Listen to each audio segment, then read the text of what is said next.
tema kurikulum dasar kedua. 1. Apa pengertian dari individual system? Individual system adalah proses pembimbingan minat belajar yang berpusat pada anak.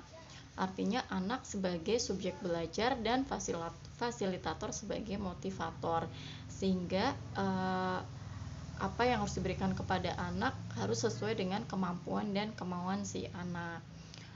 Mengapa pendekatan yang dilakukan harus individual system? Karena agar bisa small step system. Jika tidak individual system, maka tidak akan small step system. Di Bimba, murid dan guru memiliki peran masing-masing. Sebutkan apa peran dari guru dan murid. Guru atau motivator di Bimba yaitu membimbing minat baca anak didiknya, memastikan bahwa pembelajaran itu menyenangkan, lalu mengetahui karakter dan kesukaan setiap anak. Lalu peran murid apa? Peran murid sebagai subjek belajar, maka perannya adalah bermain sambil belajar. Lalu apa perbedaan antara classical system dengan individual system? Yaitu jika classical system itu perbandingan guru dan muridnya itu lebih banyak, kalau di individual system lebih sedikit.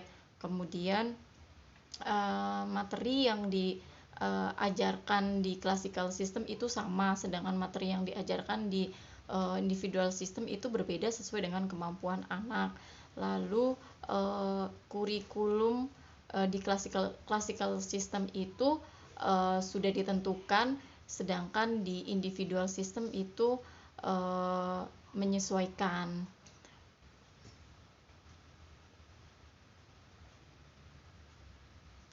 Bagaimana cara motivator agar dapat melakukan pendekatan secara individual system?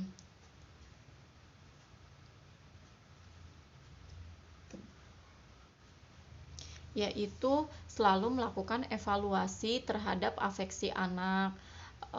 Apakah si anak ini merasa senang atau tidak. Harus memahami metode dan kurikulum Bimba. Lalu melakukan pendekatan sesuai dengan karakter dan kesukaan anak, yaitu dengan cara bertanya langsung kepada anak, atau bisa juga dengan cara bertanya kepada orang tua si anak.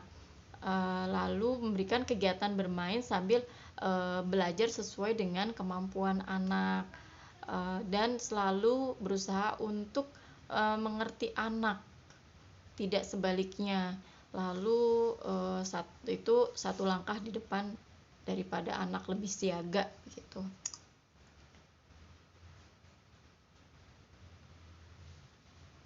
Apa dampak yang akan terjadi bila pendekatan dilakukan secara individual system?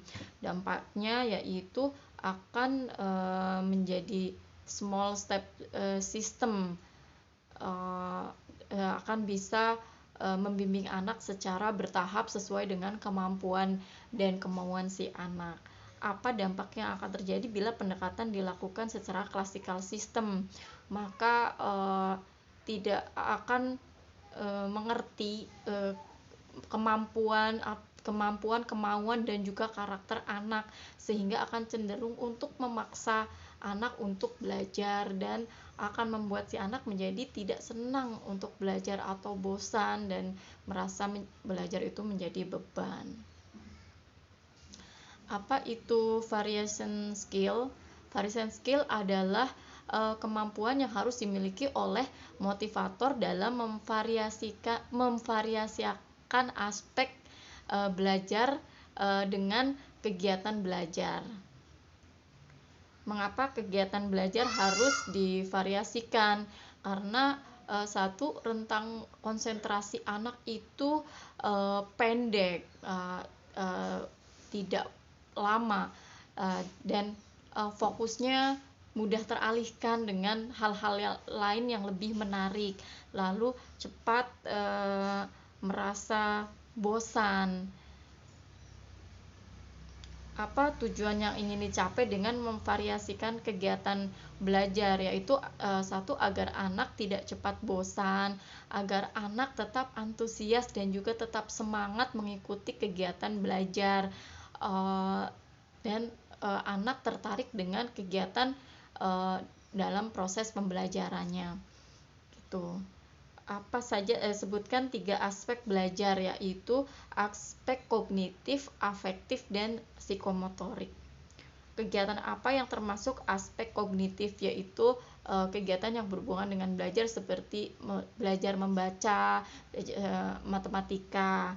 Lalu kegiatan apa yang termasuk aspek afektif, yaitu kegiatan yang berhubungan dengan perasaan, seperti kegiatan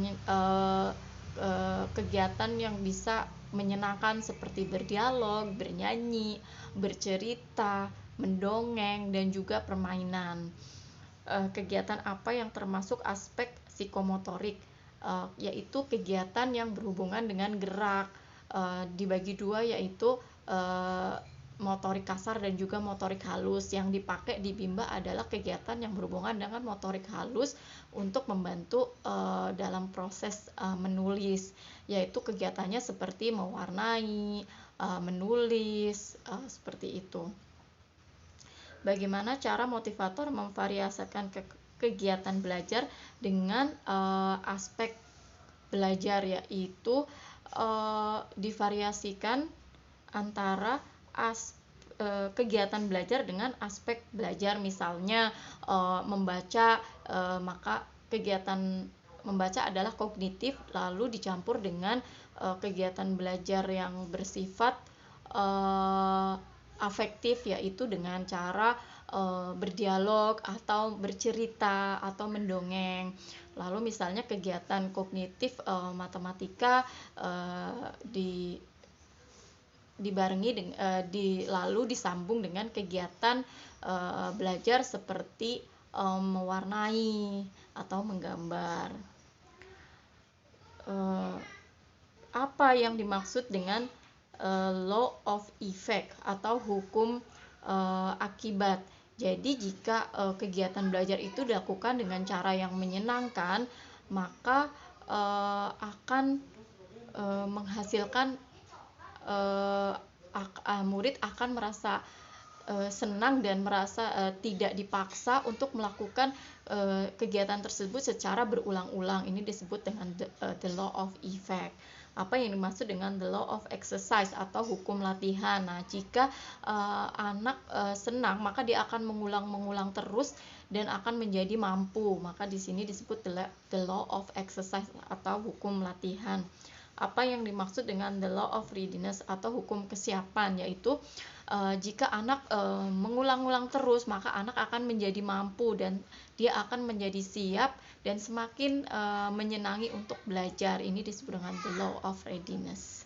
Terima kasih.